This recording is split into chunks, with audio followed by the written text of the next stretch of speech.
From authenticity versus dupes, theft or inspired by, placing the priority on uniqueness and honoring the creative process of those who craft original work. There are stories, you have no doubt heard them or seen them for yourself on Instagram or the websites offering dupes of almost everything for less. There are many reasons why the copy market thrives and why some creatives feel that they are entitled to change it a small detail and call it their own. Is the value in the look of it for less, or paying a bit extra and knowing you have an original? Perhaps the copy market, while always present, only thrives during crisis pricing for the real thing. We explore the value of original work and how knockoffs are changing the nature of creative design. This panel is moderated by Kelly Phillips Badal, Luxe Interiors and Design, featuring Jen Sampson of Jen Sampson Design, Kim Gordon of Kim Gordon Designs, Candace Quinn of London Pierce Design, and William Zhang of MTech. This year's presenting sponsor of the theater at the WestEdge Design Fair in 2024 was Pacific Sales Kitchen and Home, a Best Buy company, an amazing company, a partner of Convo by Design for some time now. And you've probably heard me talking about them on the show. But listen, as a busy professional designer, you know how important it is to find the right partnerships that allow you to specify the right products for every project. Professionals like you don't just have time to waste. So let me tell you about one of my partnerships, and that's with Pacific Sales Kitchen and Home. They're here to serve you with expert, knowledgeable, and non-commissioned professionals to help you specify the right product for all your projects. Non-commissioned. That's important. And listen, the cherry on top is they have all your favorite brands that you would want for all your projects, just none of the sales pressure. They give you good information so that you can make the right decision for your clients, because that's what great designers do. And if that's not enough, check out the show notes, click on the link for more information about their Pro Rewards program that every designer should not only know about, but be a part of. This year at the WestEdge Design Fair, Pacific Sales Kitchen and Home presented the theater, which was home to all of the panels and programs that you're going to hear here on WestEdge Wednesdays. Like this one. Thank you so much, Josh. And thank you to Josh, for sure. Yeah, thank you to all of us for joining. Thank you to all of you for joining us today, and all of us, too. Like, it's nice of us to be here as well. Yes, I'm actually kind of flattered that Josh feels like this is the kind of panel that people would take notes on. So if any of y'all want to, you are more than welcome to, for sure.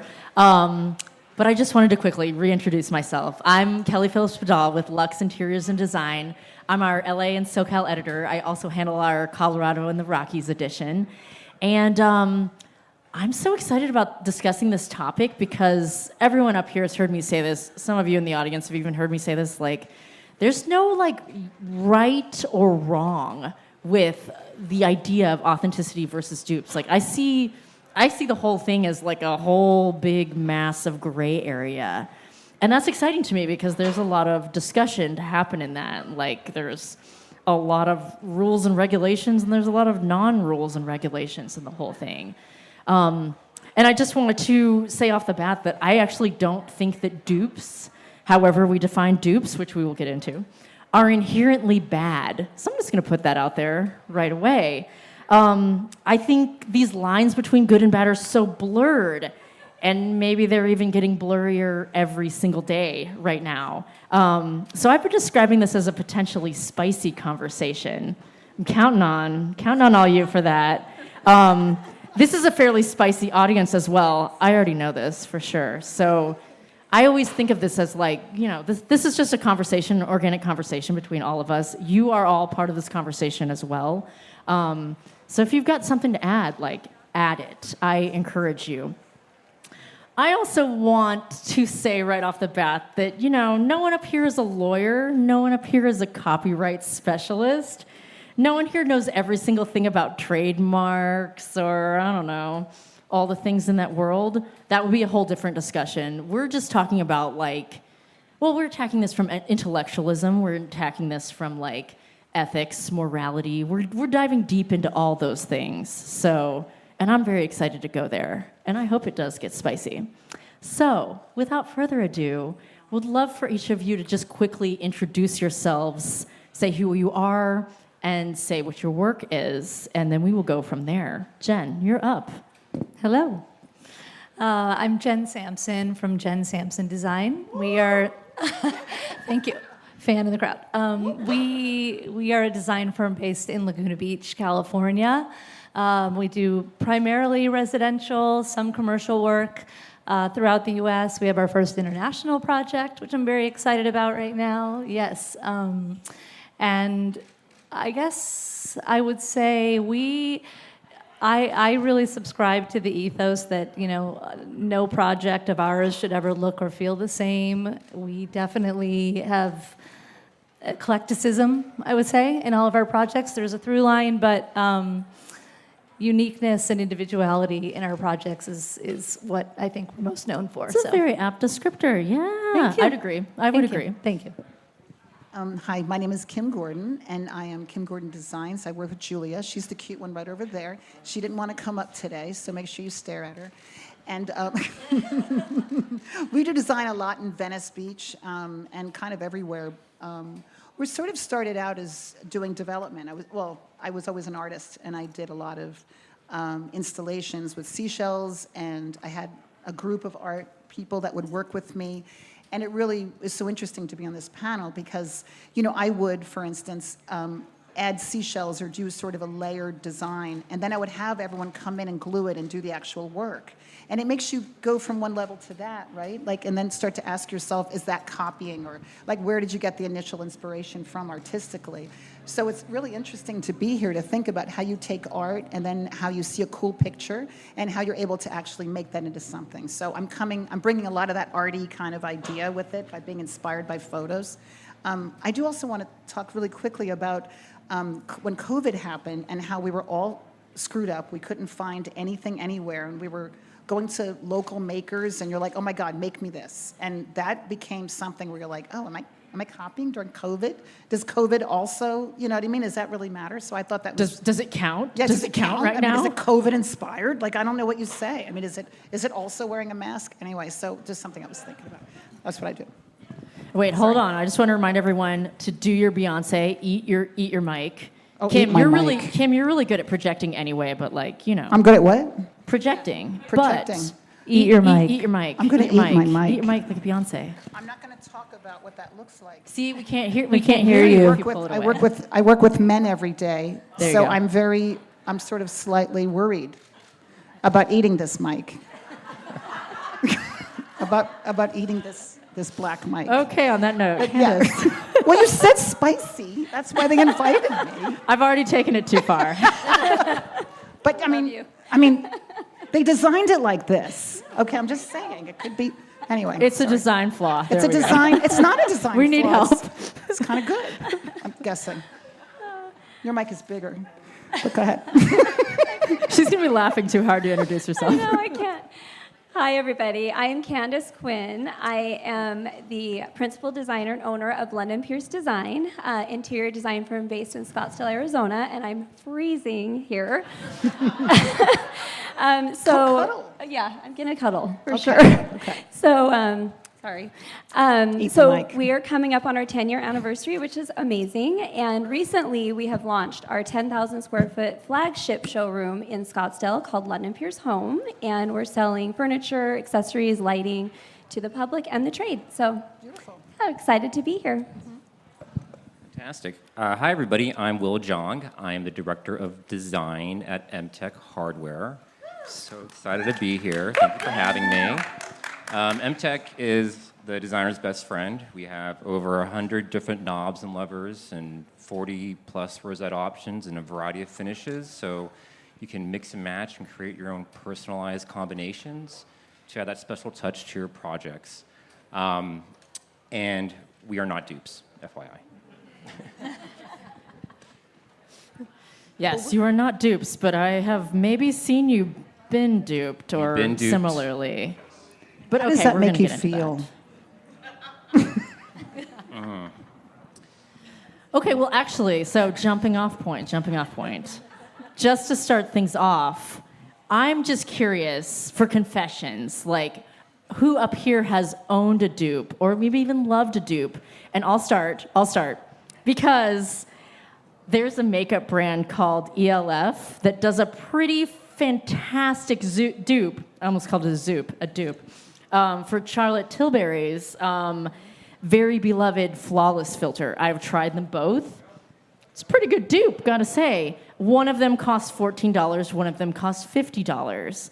So I would say that the world of like makeup, hair, and all those things, fashion, has been duped quite heavily. But that just goes to show the, like, the blurry lines. Like, honestly, there's entire TikToks that are dedicated to dupe world. It's not even a bad word. But I was just so curious for all of you, like, how do you fall on that? Is there a product that, you know, possibly might even be called a dupe that you've liked? Has someone done a dupe that's good, that's like they've done it well? I also am guilty of the makeup dupes. I'm a makeup junkie. So, you know, they have all these little Instagram influencer, TikTok, what you have. And I lose everything. Like, I'm just one of those people. So if I can get my $60 Tom Ford lipstick for $8 from L'Oreal, I'm trying it. So yes, I have been guilty of some of that myself. I think that talking about furniture is so interesting because you don't really always know. You know, like when you're looking at a lip, am I eating the mic? You are. Okay, great. Just making sure. I want to do good a job. You don't really know with furniture, right? Like it doesn't always have a name on it, and it looks kind of similar. The Brazilian chairs. I mean, I'm obsessed with this Brazilian chair at my house, and I don't know if it's a dupe. I know that it wasn't that expensive when I bought it on Facebook Marketplace, but I don't know if it's, how do you know? I mean, what's nice about the lipsticks and what's going on Pinterest and et cetera and TikTok is that they actually say it, like it's Tom Ford or it's this. You don't know with furniture, it's difficult. So I'm sure I owned 100 dupes. I probably dated them too, yeah. Oh, that's dope. I'm sorry. Dead. I forgot. Dope dupes, maybe? Dope dupes. Yeah. Dope? That's the good dope. Yeah. I'm talking bad dope. And not the heroin dope. I'm talking dumb dope. We're going to coin some new phrases today, Well, for sure. You did tell us to be spicy. Well, I don't wear makeup, so I'm not into the dupe makeup yet, but maybe I'll start. Well, come you on. know. But I do wear dupe sunglasses because I have a problem with sunglasses. I cannot not destroy, not lose, not scratch. They just fly off my head. So, you know what? I want to look stylish. I'll buy some dupe sunglasses all day, every day. I have like 1,000 pairs. You I only lose these the too. Tom Ford ones. The ones that you got in Canal Street, you'll always have.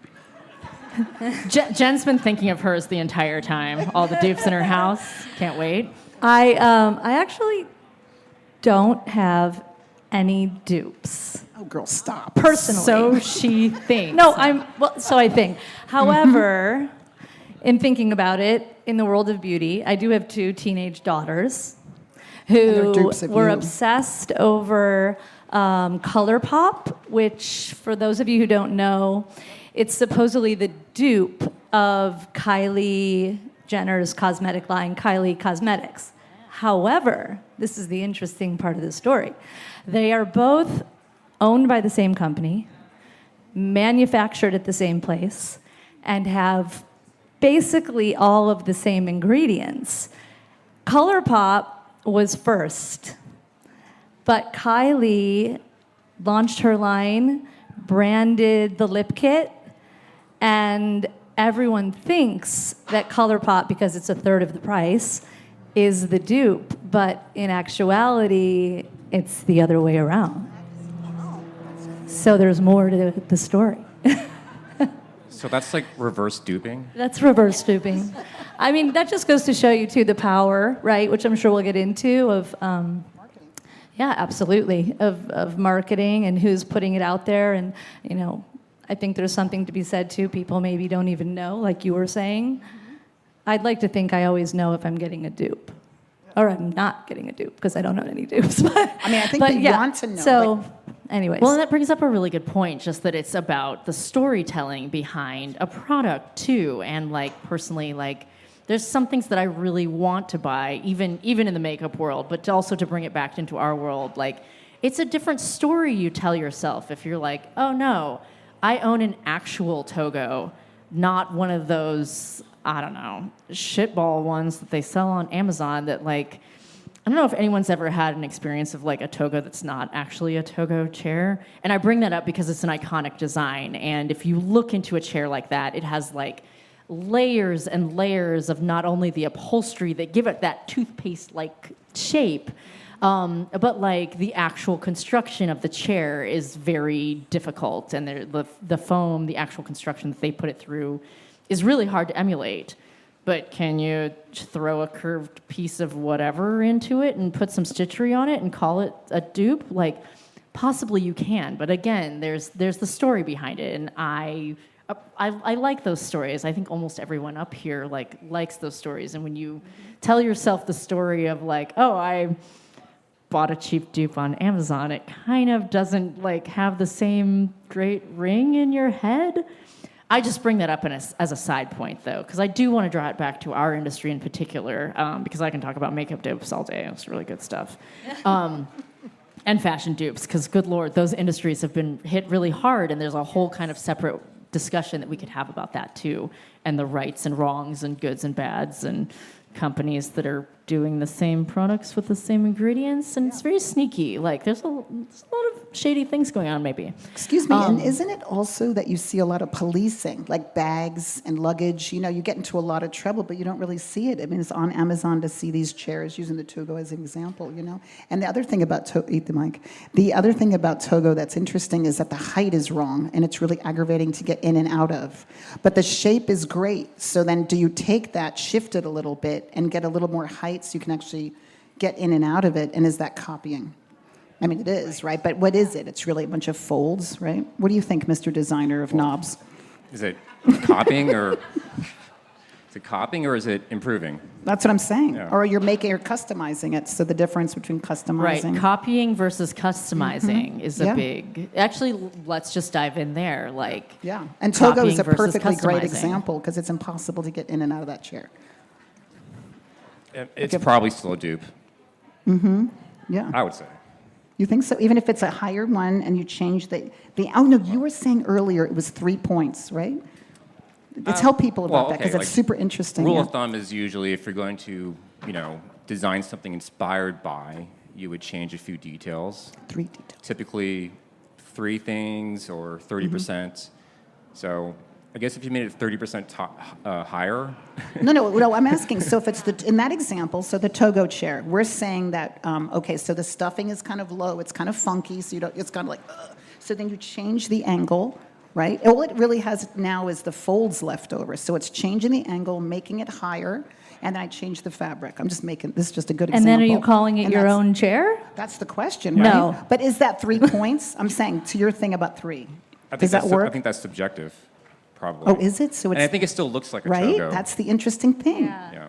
If I change the fabric and the height and the shifting, because that thing is like this, if you went up a little bit or gave it a little backrest or something to get you out of it, that's a lot of change. I feel like you would still have to change it where it didn't look like the Togo. Right. You know, I mean, I with agree. feet, so it's like Togo with legs. Right, like other elements of it. But otherwise, it does look like you're copying. So a folding shell concept is and can you copyright? You know about this? Can you copyright the folding part of it that makes a Togo chair? Probably you can copyright or patent details, design patent Right? details. I don't know. Like, what's then? How much can you keep of that?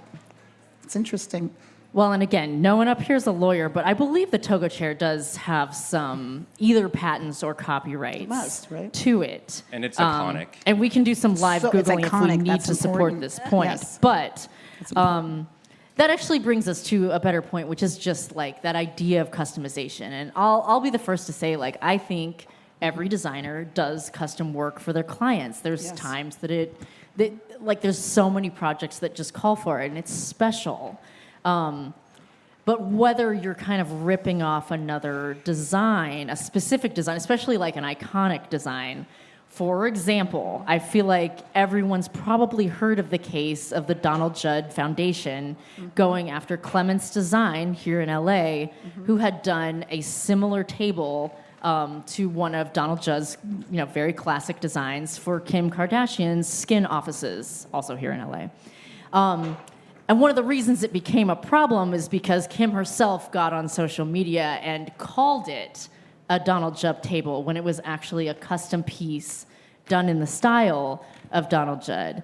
And since this court case has been around for a minute, I just have to add that I looked up exactly where this case was, and it's been delayed and all over the place. And perhaps we'll see a real update soon, but what the countersuit that currently is out there right now is that the Clements have said that the Judd Foundation is suing for publicity and attempting to, quote, stifle competition in the market, prevent other designers from creating their own wooden tables, and claim minimalism as their own. Now, minimalism as something, like, that's a harder thing to slap a copyright or a trademark or a standard look onto. So I'd say, like, let's discuss, like, how much responsibility does a designer have in changing something? Because there really isn't a rule per se, like, oh, if you change it 20% or 30%, that's a very arbitrary rule. What responsibility does a designer have, both, like, to either not copy things, to educate their client, to, like, come up with their own designs? Jen, what do you think? I absolutely think it's the designer's responsibility to inform their client of what they're presenting, whether that, you know, and then in terms of how much tweaking we might do, right? We're pulling inspiration from everywhere all the time. So whether it's that table, whether it's, you know, art, travel, other pieces of furniture, we're constantly pulling inspiration. It's in our back pocket, and then it comes to the time to create something specific for a client.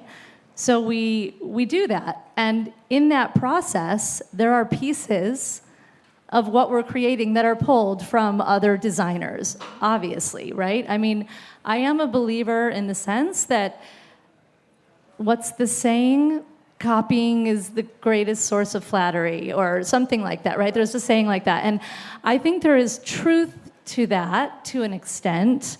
But in terms of furniture design or redesign or creating something for a client, I think if you come up with something that's that similar, like what you were saying, there's a lot of questions there. Like, are you then diluting the value of the amazing piece that it, you know, started as? And then also you have to honor that. And I think that you do have to say, like, you know, inspired by, you know, we created, this is a, you know, JSD piece that was inspired by the iconic whatever. So I think honestly, and transparency in that is important. Yeah.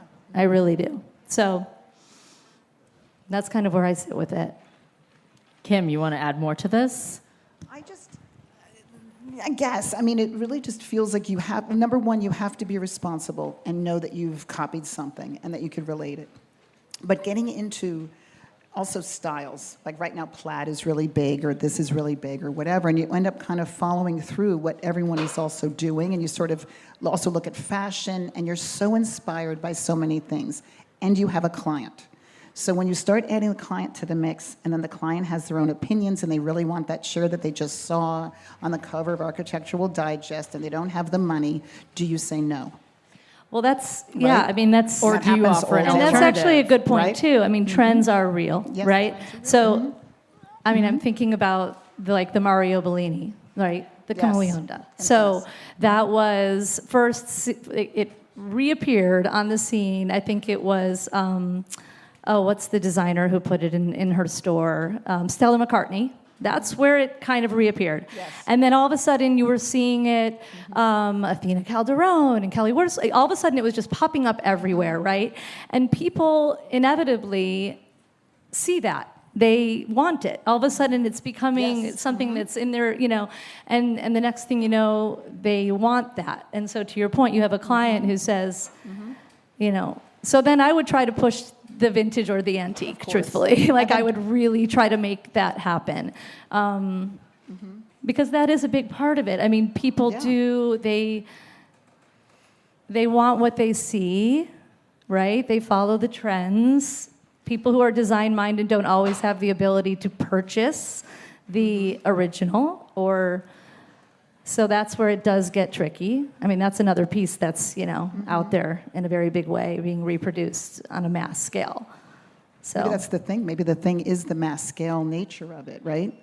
that's the problem. You know what I'm saying? Because then if it becomes that, say I'm designing something and I've copied it dead right, I've copied his knobs, and then I just want to, and I'm not saying it's inspired by, but I've just taken off with it, but now I'm selling it. I mean, that's a whole other ball game, right? But is that even fair to be able to say that that's that much different, or, is that fair even? Is it fine for me to copy your knobs and stick them inside of my kitchen or whatever? No. Do you think Kim could copy your knobs as easily? No. Sorry, every time we say knobs, I have a little like, sorry, Will. We made the mistake of meeting earlier, and it was a bit of a banter, and so We're just trolling you at this point. I'm trolling you. No, I appreciate it. For sure. He's like, I can handle this. But actually, something we talked about that was really interesting is a knob is what is it, right? It has to do certain things. Like, it has to be able to turn, it has to hold a human hand, right? Like, oh, you're still there. I got it, yeah. No one's allowed to say knob anymore. So in other words, if you have, I'm serious, like the same thing with a chair. A chair will always be 18 inches off the ground. It generally has the 4 legs through this. And then how far can you go to design a unique chair, or even, your knobs are great, though. Yeah, I mean, that's the challenge. And our knobs are great. That is the challenge, is that, everything has been done. You always hear that design is dead. Right. I mean, right? But even with the challenges, I think there is a lot to be said about being original with ideas, bringing new ideas. You don't have to look at other, products in the same category for inspiration. Right, exactly. For Yes, example, like fashion, yeah. Yeah, I'm always looking at fashion or furniture. There's still a lot of options and things that haven't been done, I guess. Like organic inspiration, you're saying. Like, in other words, you're just looking at something and you don't have your glasses on and you think that it's one thing and you're like, oh my God, that'd be a great, fabric or something if you're looking at, or you're tripping. Kim, do you lose your glasses sometimes? What? I lose my glasses a lot, but I have You're Dupes. like, I'm just looking through blurred No, I'm a eyes. caddis, I know, can't right? decide. Well, no, I'm saying that, how sometimes you're looking at something and you sort of go like, that would actually be like this. This is a cute little bowl. It'd make really good pumpkin pie. So, right? So then you could just, now if I change the name of that and say that this is now a pan for pumpkin pie, does that now change the name? But I can also put, I don't know. That could be a knob. Right? It could be a knob. That's Right. a big-ass knob. Yeah. I guess it'd be good for like turning a boat. It actually really begs the question that, it's No, the but you're counterpoint right. of this. You know what he's saying is that, in other words, that shape. So you're looking at this and you're thinking, I could do a ridged knob.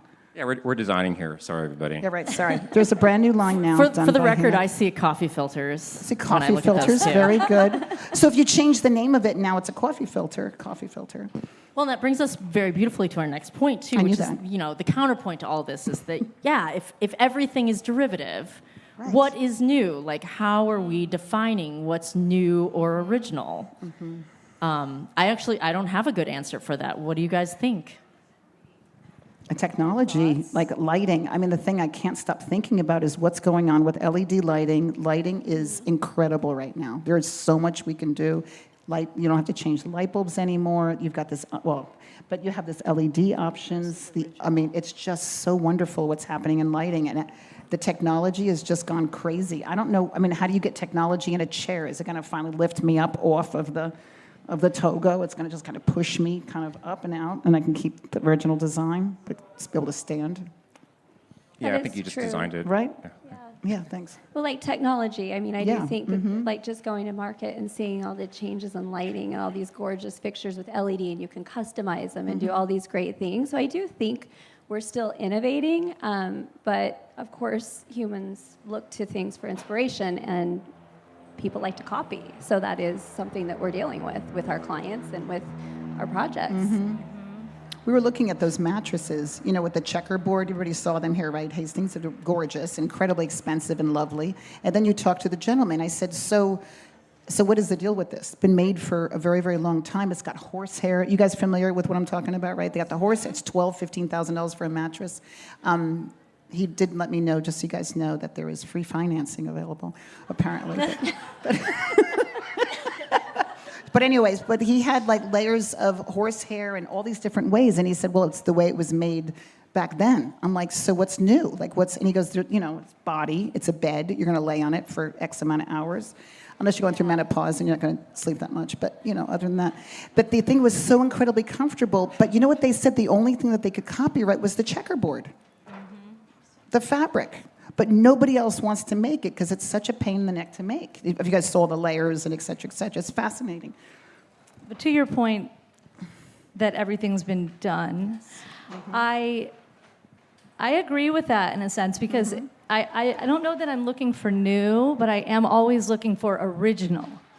So reinterpreting something in another way, whether that be, I don't know, my mind is going to years ago I worked for Ferragamo, one of the oldest fashion houses in the world. I worked for them for a long time. And every season I would say to myself, like, how are they going to reinterpret, the Gancini boat? Like, what are they going to do in their next collection? And yet every season they would come out with new materials and new ways of presenting it, and this classic company that was known and is still known for what they do, they reinterpreted it in a different way, and they made it original. And I think in design today, and that's why I always love to shine light on new makers, on people who are, Absolutely. Yes, it might be, another knob or a table or whatever it is, a chair, but it's going to be inspired by something. But when it has when it's telling a different story, when it's got a new twist to it, that to me is what we need to continue to celebrate. I mean, so that's kind of the piece of it, that it's more about finding originality and supporting originality and allowing makers to continue to make and create. And it does get sticky when those things do get copied. I'm thinking of lighting, like you were saying too. I don't know that much about the technology, but even all of our beautiful lighting designers that we all know in the design world, from Lindsay Adelman and Apparatus, and you can go on Etsy, and a lot of these lights, and so, then at that point, that would be a conversation that I would have with my client, and I would say, okay, well, you can get it, we can get it there if that's, what you want to do, but this is the quality, and this is why we're trying to, and then maybe, and they're not going to have that forever, but if you buy the beautiful Lindsay Adelman light fixture, you'll probably have that until it, there's an earthquake. You know what I love that you just brought up was this Yeah. Etsy thing. We have to talk about Etsy because honestly, these little people that are making it in their homes and hand doing things and creating, when we're looking for something interesting, no, Julia? We just go, let's go to Etsy. And you find this amazing stuff in the Ukraine and Bulgaria and they're really a lot of times very, very unique things. What's interesting there in our office is I'll find something, go, oh my God, that is spectacular. And then we purchase it. Was it a copy? Was it a copy from some Bulgarian guy? It can go bananas. You can just, right? But it was just so beautiful. You're right. The rabbit hole goes deep. How deep can you and go? then, but the mind rabbit you, hole. the whole time we're celebrating the fact that we bought it from some little guy in a village and whatever. Yeah. And that's just, you're like, well, he designed. I mean, it's amazing. Anyway, interesting. I think that this idea of originality is also a very gray topic. Yes. There's different levels of originality that we were talking about. It could be materials. So reinventing the side table in a different material is one level of originality. And then technology. Yeah. It's probably stronger. And process.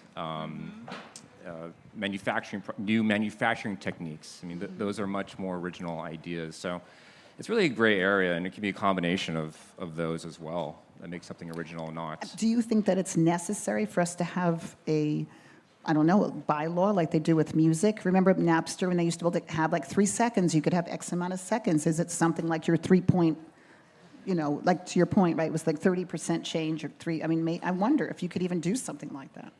Back to my Togo chair, it's up, would that be able to be, could I get away with it, so to speak? Probably could. Yeah. What are you going to call it, though? What am I what? What are you going to call it? Yeah. Your Togo chair. So it's not to go, it's sit. But is it just for is it a sit and stay? We're going to have you brand this on the spot and make this happen. The sit and stay chair. But I think this is a good bridge to talk about policing, because this is really what we're hedging on here. Yes, absolutely. there's no laws for this. Like, there are things that are patentable, there are things that are copyrightable, there are things that are trademarkable. But like in the case of the mattresses, like maybe it's only the fabrics, maybe it's not all the craftsmanship that goes into it. In the case of like minimalism, like how do you trademark something like that? You can't say that that's just your style. Did I miss? I'm sorry. Did you say that they're trying to what with minimalism? The word or the concept? What Well, were you saying? the countersuit that Clement's Design had brought back against the John L. Dudd Foundation, just to bring it back to that, was Yes, that interesting. they were saying that they were trying to make this case, that they were filing this case more for publicity than for like actually making any sort of moral point, and that they were doing it, they felt, that in a way that would stifle competition and would try to brand them as the only one who could ever do a minimalist style table and minimalist style chairs. And whether or not that's true, well, we'll see what the courts decide. But I fun say that's a steeper hill to battle up to like try to prove that you are the arbiter of minimalism if it is perceived that way. Will, you're nodding like you have thoughts here. Do you? Oh, no, I don't think he like can own minimalism. You're like, good luck. Yeah. It's crazy. I don't think you could like trademark the design movement. But that Right. just goes to the point, like, I mean, the interesting thing about trademarks, and again, not a lawyer, not a trademark specialist here, but the interesting thing that I have learned about trademarks is that when you have one for something, you have to defend it. And defending it is things like what this foundation is doing. Like, they're defending the design by saying, this is ours, here's why we need it, here's why it should be ours, here's why other people can't do it.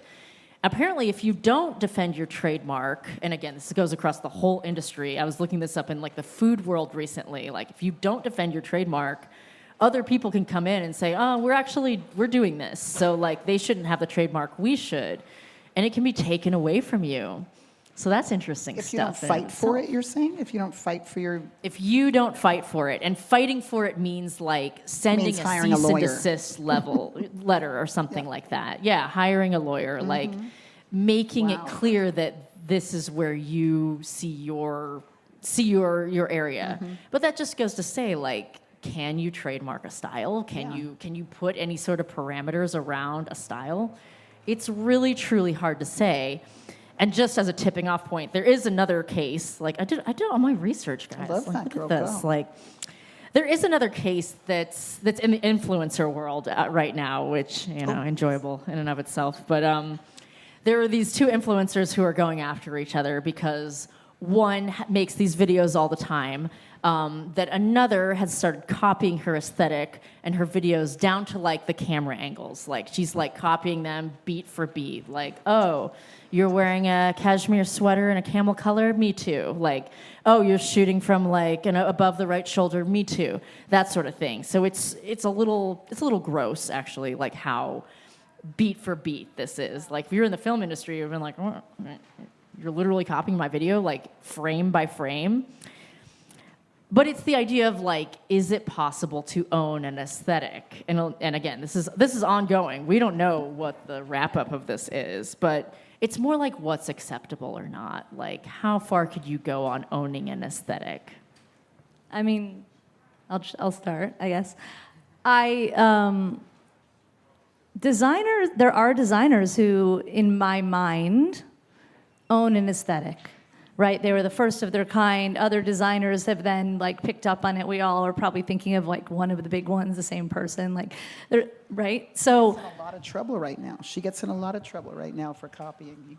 When I was going through the research, yeah. Of So- course. I'm just We guessing. can say her name also, too. It's no KW. problem. But yeah, Kelly Wersler has a very like defined style. Like, Yeah. if I were to go to AI and say, hey, design me a room in the style of Kelly Wersler, like, it would spit a lot of things back. Yes. Other designers, even big name designers, it really just depends on how much you have out there. I don't think they would get as much of a defined like Right. output. But I on don't think that necessarily dilutes her brand if somebody else is doing that. It's kind of almost, giving her more credibility or Amber Yeah, but Interiors. darling, or isn't it also, she's also selling her pieces. So that starts to change it, right? Because if I want to have somebody wants one of those rooms, would be able to purchase one of her pieces, which is very often derivative, or everything is, but yeah. The vibe, the wavy vibe.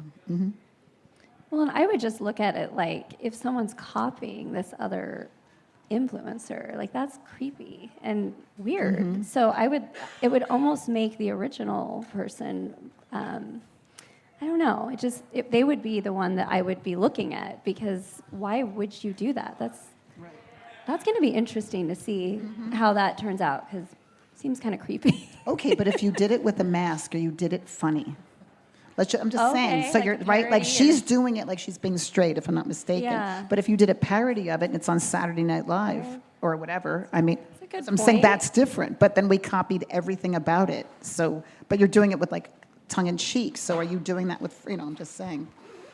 Interesting. I mean, it feels to me like it's very disingenuous Yeah. in that sense, where she's really trying to make you believe that she is that other designer. But I mean, I feel like when it comes to aesthetics and whatnot, a lot of design movements are really based around beliefs and values, right? And can you patent that? Can you trademark beliefs and values around aesthetics? I mean, it feels No. very collectively built. It's not just one person; it's derivative from many other influences as well. So. But to go out and just like copy someone's like Instagram page, like picture for picture, that's creepy. different. It's interesting. I know, and it's just kind of like, it's kind of icky too. Like I'm That's what I'm we're almost saying. like, Yeah, but stalker. why? It's like a weirdo. But Will, I'd love to ask you for like some concrete examples too. Like I feel like you're coming at this from a product perspective as well. Like you're a maker of things, products. I'm not going to say it. They're called knobs. I'm going to be stuck on this all night. No pun intended. But I'm curious, like, I believe you have seen yourself some, like, knockoffs, rip-offs, plays off your designs. Do you purchase those to check them out? Like, how do you defend your actual design? Well, I think the reality is that it's very hard to uphold a design patent. Like I mentioned earlier, you change a few details, and there's very little strength in design patents. I've had my product duped many times. I don't get upset by it, honestly. It just validates the popularity and success of the design. It keeps me employed, if anything, because I have to constantly create new designs to address all the dupes that are being created in the field. So, Fair point. But you work for a large company, like an individual, small business, creative maker who's, making hardware, a small company from the ground up. I mean, I guess maybe they're not necessarily being duped yet, but yes, that's like, it's tricky because you don't want to stop them from doing what they're doing, right? You want to keep them employed and keep them making things and keep them creating and all of that. And so it does get a little bit tricky, I think, when you find, these new up-and-coming visionary people who are making original things, and then, the next thing you know, someone catches on to it, and then it's becoming more... It's tough. I don't know. It's a difficult thing because you want to support them, and you want to make sure that they're able to continue doing what they're doing. But there's a lot of people, too, that just can't afford to buy a lot of the things that, as an interior designer, we have clients that hire us so they can. But, I mean, the majority of the people can't, but they still might have a great eye for design, and they still might want to capture design in their own home. So that's where it gets... And you think about Will, because what he's doing is mechanical, and it has to do certain things, right? It has to be able to fit in a door. You have to be able That's to... the quality. That's when you're it. talking about the quality.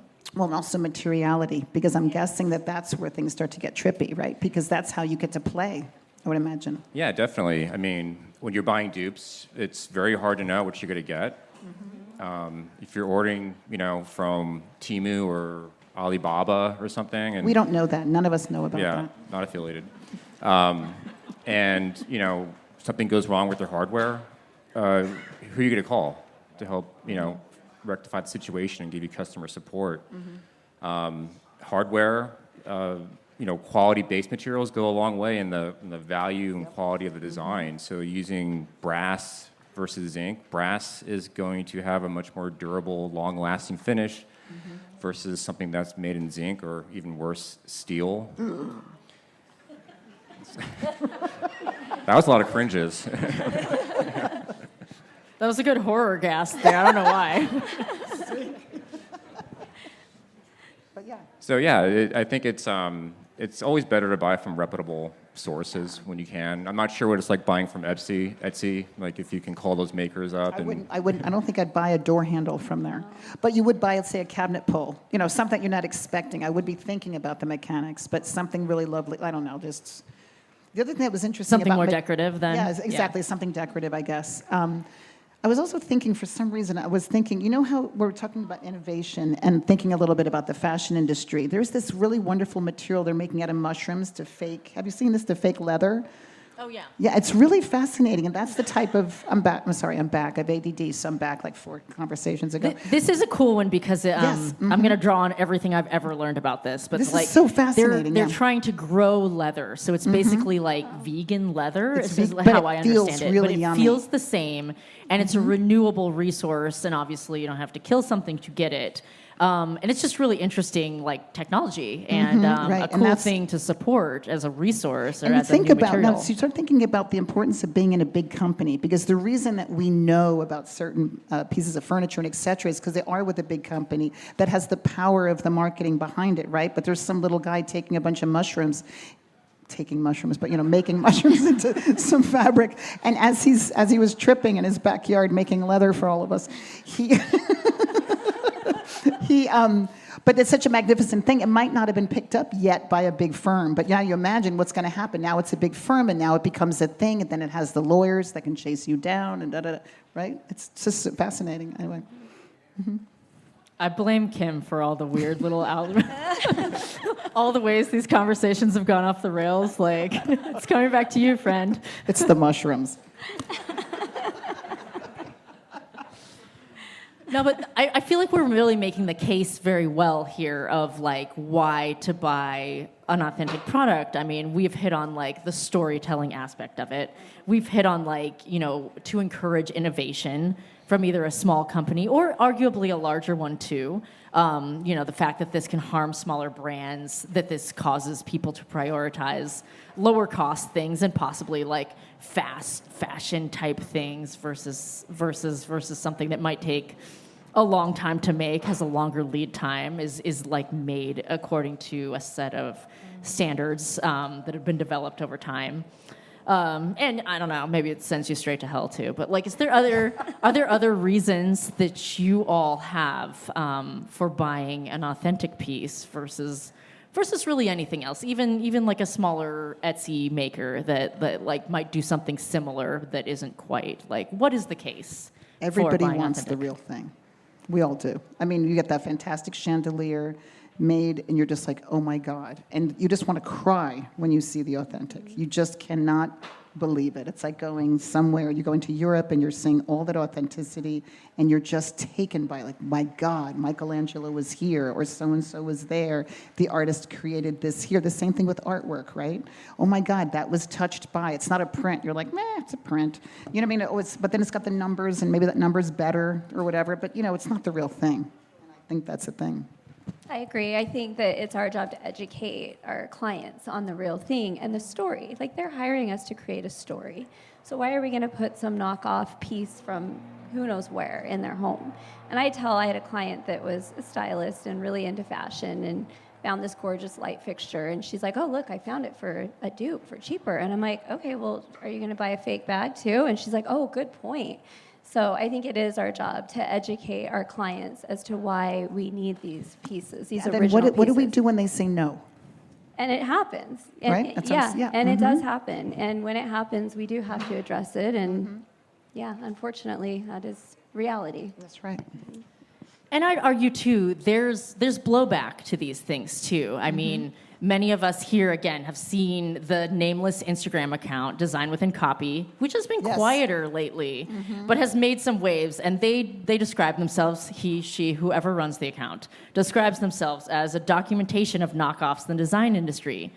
And of course, there's plenty to love or perhaps hate about an account that's really dedicated to calling people out for some public shaming that doesn't have a name behind it. But one of the things that I've appreciated about it is that the policing they do that I like, per se, are the designers who've really knocked off something, and you can see it like beat by beat in the product, and they're selling it as an original. Yes. So that's what I mean That's is jacked. the blowback of like maybe we do need some public accountability of Yeah. why. Why And they not have brought some change. Yeah. I mean, why not just say, this was inspired by the amazing Jean Car? Like, I don't know that makes your design any worse. I think if you are going to do that, you might as well give, honor the designer that you shouldn't you get an copy approval? it. Do you get an exactly. approval from I mean, the I don't know. It is tricky. And obviously, I've been up here saying the whole time that I am a big proponent of, celebrating the designer and making sure that my clients know. That being said, to your question, on the other side of things, I've done some kids' rooms and some game rooms where, right, girl. like, where like they want the toga. We'll just use that for an example. Like they want the togo, but they don't want the togo because they don't want their kids, destroying it. But it's perfect for the space, and so you find. And I don't like to do this, but in certain instances, yes. Like, okay, well, I know it's going to look amazing in the room, and I'll find the best possible copy, and I don't do that very often, but occasionally for things like that, certain types of spaces, certain types of rooms, And they're being sold, right? Like you could just open up Anthropology or something and grab it, and then it's their thing. Yeah. It's actually their fault that they did that. I mean, that's how you could look at it. Ooh, which makes me want to wrap things up by telling a quick story from Lux of something we did. Because again, like in this idea of policing, like we've seen policing online from this Instagram account. Like we've seen policing amongst ourselves. Like every company handles this in a different way. We had decided at Lux that like it's impossible to be the police. We can't be a catalog of every single thing. We just don't know. But if we see an example of something that like we recognize as a dupe, the conversation we had was like, well, we don't want to give a platform to that as a magazine. Like we don't want to put that out there and be telling people and pointing toward it. In print, living forever, online, living forever, that sort of thing. So the quick story that I have to tell you is that there was a designer whose project we have coming up in an upcoming edition. I don't even think my Lux colleagues know this story yet, but there was a light, bringing it back to the lights, there was a light chandelier in her house that I'd noticed immediately. I was like, oh, this is a huge chandelier. It only cost $300. Well, it got flagged internally by us as something looking like a very notable designer's chandelier. And so we're like looking at pictures of it, we're comparing it, we're like, oh my gosh, is this a dupe? Well, we determined like, yes, it was a dupe. Now, did the designer know that it was a dupe? Well, that's a harder question too. So once we determined that it was a dupe, well, I mean, if it's she had it made. That designer, right, or found it on. Well, I got the very fun job of making that awkward phone call where I said, hey, we've noticed there's a problem with this. We've flagged it. We've noticed it with this small group. We don't want to release this to like a larger public group with this issue. So we're going to Photoshop it out of the photo and save the photo. Us Photoshopping stuff out is not something that we do. We just don't do that very much. So this was like kind of an extreme case. And she was like, well, I bought this from Lightology, and they also carry the same chandelier by big name designer, which by the way costs like $20,000. So significant difference between the $300 and the $20,000 price. And she was like, well, why would Lightology carry both a dupe and the main thing? Well, I was kind of like, well, I mean, I can't speak for Lightology, but they're huge. Like, they carry a lot. But it also showed me, I was like, well, apparently they do, and they're not policing it either. So it's really like, it would have to be on that designer himself to be like, hey, don't carry a dupe of the product that you're selling for me. But that's what I mean. Like, the policing is impossible. Like, it really comes down to all of us. So And I wonder how they actually printed it or how they had it in their ads. So you're on Lightology and it has, oh my God, that's gorgeous. You said it was $20,000. And you know how you're scrolling down, it's going to be like, if you don't like that, you might like this. And then that one is $450. And so I'm like, You're so right. They're probably That's what I'm saying. recommending the They're dupe actually through the doing- algorithm. Anyway, as you can tell, we've all come to some incredible conclusions here. We've tied up this neatly with a bow. We're No going one to be has looking any for that questions room. I'm going to about, be like scouring the pages of Lux, trying to figure out which room it was that you took the light fixture out. See, and I'm like, I will never put anyone on blast, so like, good luck. It's very cleanly done. But regardless, thank you all for having this impassioned, spicy discussion. I feel like we brought up so many things. I want us to all continue this conversation over drinks and food and all the amazing things that WestEdge has to offer. Man, this place ain't got no food. Yeah, that. Yes, that. What? Josh with Convo by Design, thank you so Food much for trucks having out us. there. We've covered a lot here. Thank you, Julie Beuerlein, for designing an extraordinary space from which to have these conversations. Thank you, Pacific Sales Kitchen and Home, for presenting the WestEdge Theater. Thank you to all of our incredible speakers, panel sponsors like MTech and TimberTech, and of course, our amazing audience who came out, took notes, asked great questions, and provided an incredible energy for these conversations. Enjoy them. Make sure you subscribe to the podcast so you receive all of them, the full panel talks, to your feed the moment they're published. And we'll see you in November at the Barker Hangar for the 2025 edition of the WestEdge Design Fair.